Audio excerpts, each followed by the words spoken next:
So what is this, Beb? So if you look at these, they all have we sanded them with the circular sander with fairly rough sandpaper, so you can see we have to take this off where the putty is. Okay. And we need to just go over them a little bit to get some have more marks than others, but some of them have, see the circles? Mm-hmm. You just need to sand that by hand to get this, Okay, yeah. get that out. Need I the want a mask. You need the mask, Beb.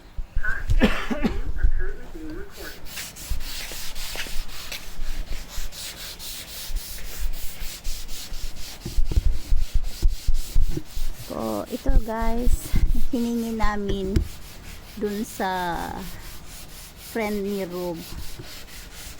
Ang ganda kasi niya. Tingnan nyo, oh. Diba? Solid na wood yan. Talagang, makikita nyo, oh. Ang kapal.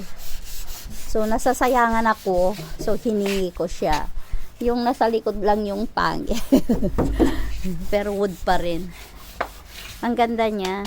Kaya gusto ko siyang i-keep. And then, inano namin yung inalis namin yung dating kulay niya. May video ako nito nung talagang linihan namin. Pero ngayon, kailangan namin alisan yung mga ganyan niya. Oh. You think, Beb, is not cover that one when we just put the color, the varnish? No. You need a little bit of hand. Okay. Otherwise you'll see it. It won't look good. Okay. So, yan guys.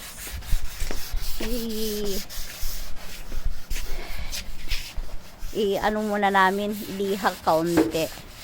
Ay, ang mga alaga namin yan. Sige, takbo. Yan, takbo.